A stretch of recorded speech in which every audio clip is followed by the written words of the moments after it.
What up? It's Matt. Finally putting the potato and taco potato Mustang with my sweet potato mask. Actually, the other day, I was in DC, and I was wearing my potato mask on the metro, and this young lady got on the train and started like signaling to me, and at first I was like trying to figure out. I didn't know. I think I had my headphones in. I was listening to music. And then she, when I finally like made eye contact with her, she like pointed at her mask, and she also had a potato mask. It was pretty awesome. And she was like super excited that somebody else loved potatoes as much as she did, and said, "Oh my God, this is the best day of my life." It was pretty awesome. Anyways, so I've been thinking about doing one of these videos for a while, even though they're kind of cliche, which is a 5 things that you love or like or hate or don't like about your car or a particular car. And in this case, we are in the Dude Stang, my 2014 Ford Mustang. I've owned this car for over 7 years, and obviously I would not have owned it that long if I didn't mostly love it. So we're going to talk about a few things that I won't say that I hate them at the moment, but things that I don't love about this car. One thing I do love is the exhaust note. Okay, so now that we're in the garage, we can get into the details of the dislikes on the Dude Stang, the 2014 Mustang GT, Coyote Mustang, S197, whatever you want to call it. The first thing is, you can see I have a lumbar support pillow. So the first thing that I'm going to say that I really don't love is the seats. And this is partially my fault,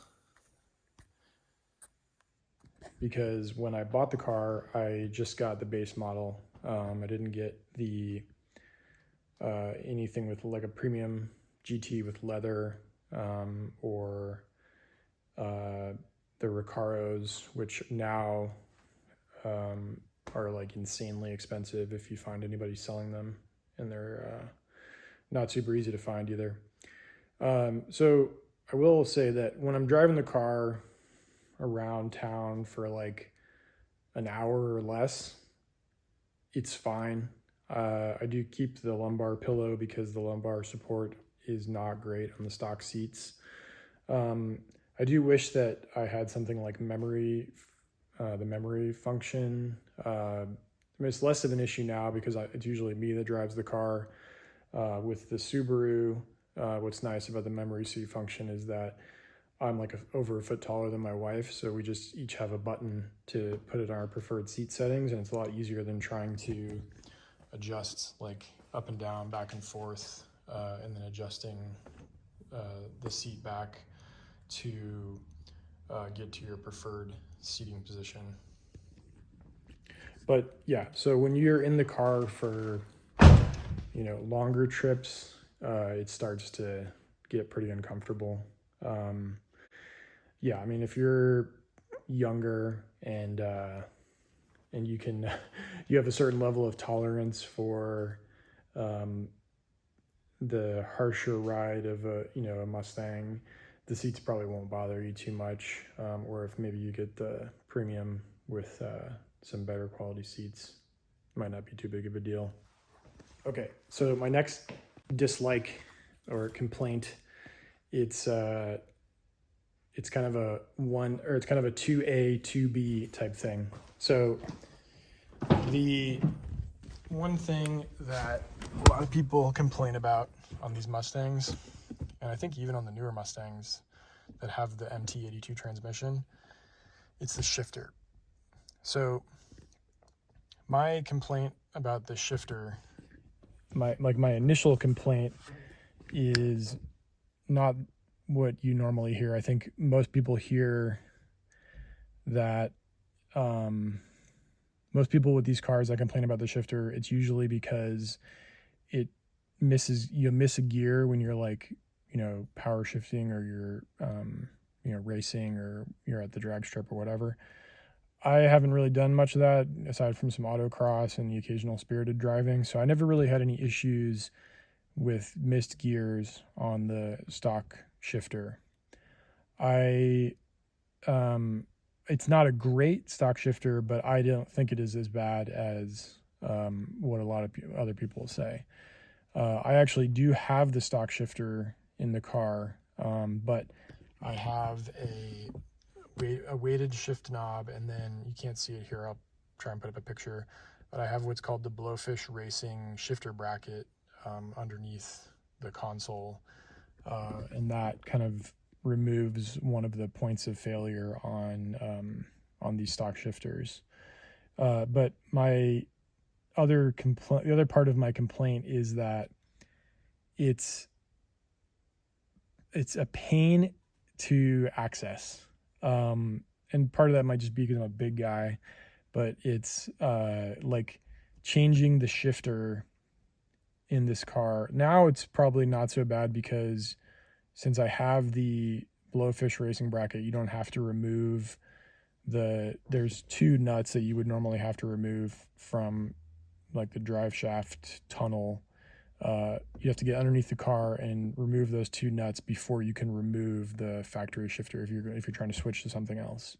So I've tried a few different shifters out, and I'm happy with the combination that I have, but to get it installed was kind of a pain. I got a call while I was recording, so I got interrupted. I kind of lost my train of thought. So yeah, it would just be nice if it was more like the Fox, where you like the T5, where you just get the console out of the way and you undo like 4 or 6 screws and you just put the new shifter in, and it's like directly over the transmission. Whereas on the 2011 and up Mustangs, it's like they call it like a semi-remote setup or something, where there's the transmission is like sort of, I think it's like further up, and the shifter is kind of like further back. Yeah. So, I mean, I think if you're, if you're buying one of these cars and you're going to do any sort of spirited driving, I think most people are going to switch to something like an MGW or, that's the one of the shifters that I have not tried. I'd be interested in trying it sometime, but,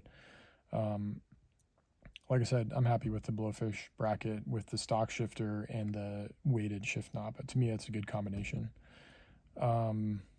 But yeah, most people I think who are going to do more than just cruise around will probably switch to a different shifter. It's just, you probably want to just get it done, do it one time, and then not have to worry about it. So,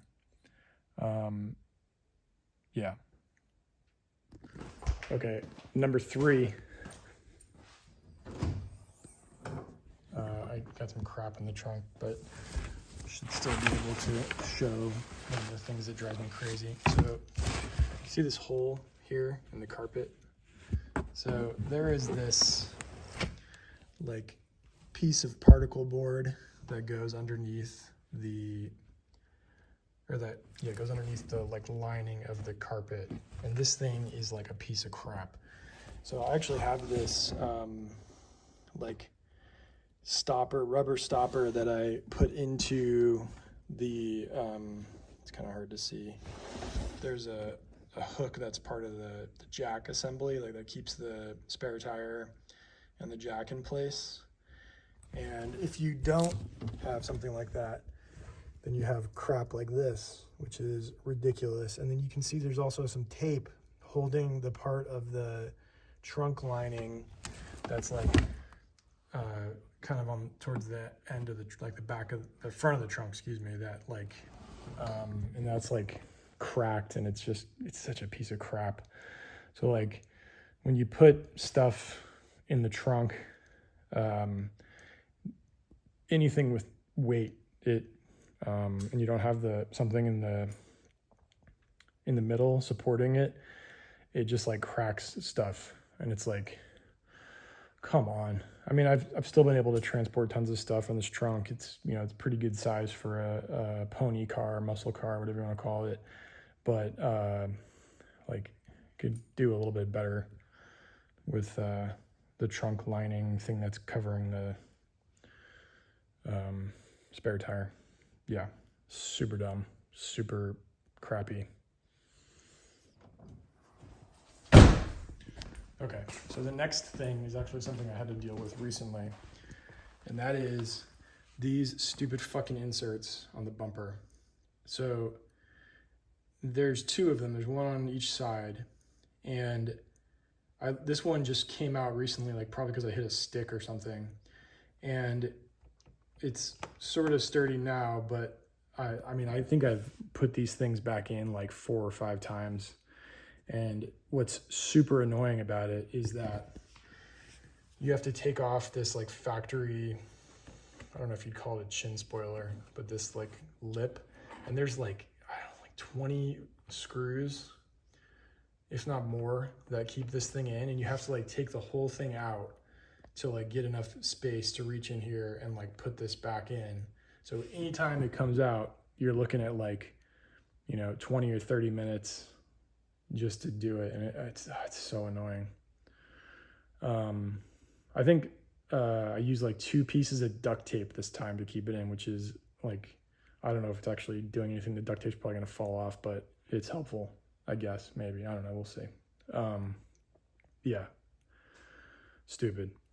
I need to figure out if there's like a thing that I can replace those with that doesn't like look too crazy, or it doesn't have like fog lights in it or something. Yeah. Okay, my other biggest complaint is, and this is again something that's my own fault, and this obviously only applies to some of these cars, and that is the color. Black. Okay, like when this car looks good, it looks so good. And when I say when it looks good, I mean like the once or twice a year that it's like freshly detailed and like clean.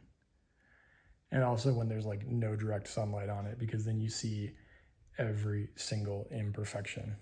And even when you get it like detailed within, you know, depending on where you are, within like a day, maybe not even a full day, it's like covered in pollen or dust or dirt or fingerprints.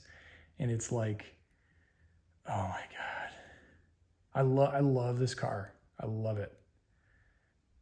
But if I were to buy another Mustang, it would be like green or navy blue or Kona blue or like grabber blue or gray, like a shadow gray, yellow, like maroon, anything except for black, cherry red, or white. Those last two, because my wife doesn't love them, and she's kind of brainwashed me into also not loving red and white, which is kind of ironic because the 2 colors of the Fox body are red and white. Anyways, I'm sure I could go into more detail on some of this stuff, and I do plan on doing a video on the things that I love. Maybe something that in terms of like the mods that I would recommend anybody do if you buy a 2011 to 2014 Mustang. Like I said, I you know, these things that I just complained about, I'd say generally are pretty minor. I've owned this car for 7 years. I've got over 7 years. I've got close to 75,000 miles on it. Taken it on many road trips. Did a little autocross in it. It's fun.